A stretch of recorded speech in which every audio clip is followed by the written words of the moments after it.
DPRD Tulungagung menyetujui rancangan peraturan daerah atau Raperda APBD tahun anggaran 2023 ditetapkan menjadi peraturan daerah atau Perda. Pengesahan Perda APBD Tulungagung tahun anggaran 2023 ini dilakukan dalam rapat paripurna di ruang rapat paripurna Geraha Wicaksana lantai 2 kantor DPRD Tulungagung.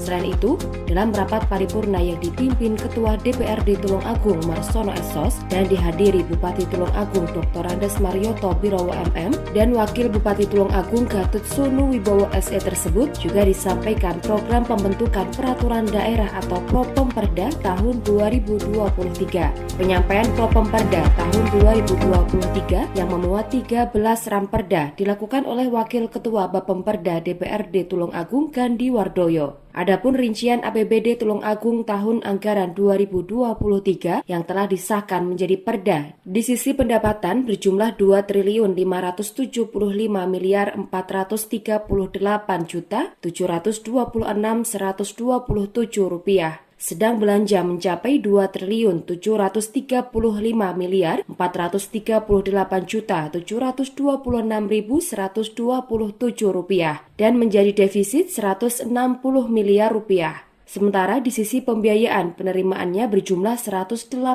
miliar rupiah dan pengeluaran sebesar 20 miliar rupiah.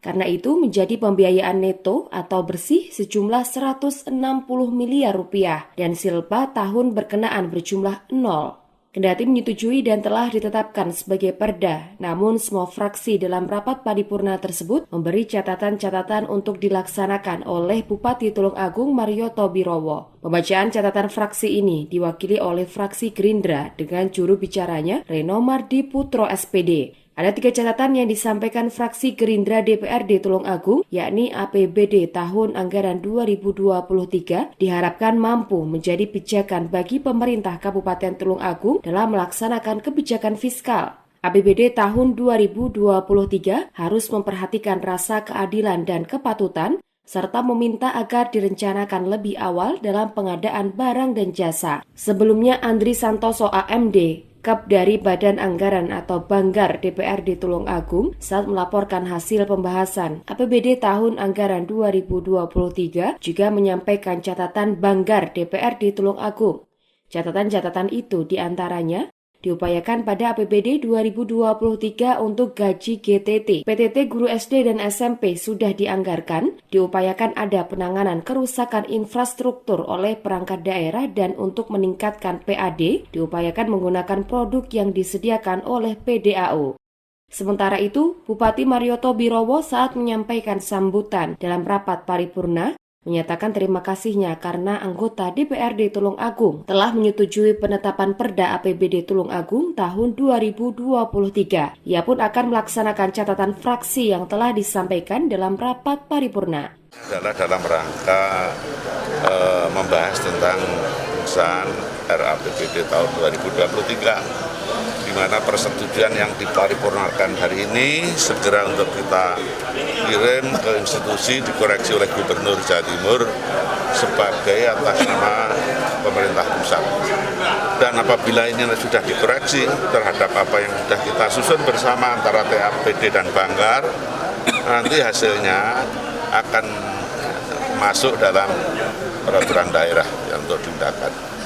Pak Bupati terkait guru honorer tadi Pak Bupati, terkait gaji guru honorer itu sudah kita naikkan. Jadi guru selain itu juga yang perlu kita pikirkan bagaimana juga mereka yang masuk dalam P3K ya, P3K yang sudah lolos dalam passing grade ini segera kita tindak lanjuti. Bagi mereka yang lama yang sudah diangkat, bagaimana mereka juga diikutkan dalam PPG dan PLPG, pendidikan profesi guru dan pendidikan latihan pendidikan guru. Karena apa? Untuk memperolehkan sertifikasi. Kalau dapat sertifikasi, tentu saja akan lebih nyaman, karena sertifikasi itu akan diterima sebesar gaji pokok golongan 3A. Untuk masalah infrastruktur yang rusak akibat bencana alam, kami sudah meminta persetujuan dari gubernur untuk mendapat bantuan dana dari pusat dan provinsi. Dan persetujuan itu sudah ada. Saya selalu rekomendasinya itu mesti mendukung apa yang menjadi kebijakan Bupati. Terutama kan kita tuh kalau setiap program kan ada skala prioritas. Yang amat mendesak mana? Itu skala prioritas. Mendesak dari sisi kemanusiaan apa dari sisi penggunaan. Kemanusiaan satu misal karena kebencanaan itu menjadi penting, itu menjadi prioritas karena menyangkut keselamatan jiwa. Kalau mendesak dari sisi ekonomi, misalnya transportasi, ya itu diutamakan juga. Jadi beda-beda tipis. Nah, terus disondingkan dengan jumlah serapan anggaran yang ada. Kita kalau genjotnya banter, tapi kalau anggarannya nggak ada gimana? Nah, itu tugasnya Bapeda dalam rangka membuat satu konstruksi kebijakan, angka serapan, juga terhadap aplikasi kebijakannya Bupati. Jadi itu kalau kita bicara tentang kebencanaan. Kalau kita bicara tentang yang sifatnya umum, kan kita tiap tahun kan sudah menyusun anggaran. Mana yang lebih diprioritaskan, dan itu saya pikir bukan budaya formalitas, tapi kita harusnya kan setiap tahun kita paripurna kan ada evaluasi mana yang mendesak mana yang tidak, terus kita evaluasi juga progress report yang kemarin kayak apa, itu nanti biar OPD juga saling mempelajari gimana penganggaran sudah lazim apa tidak, proporsional atau belum, karena kalau semangatnya hanya formalitas ini juga nggak nyambung dengan kebutuhan masyarakat, saya pikir itu.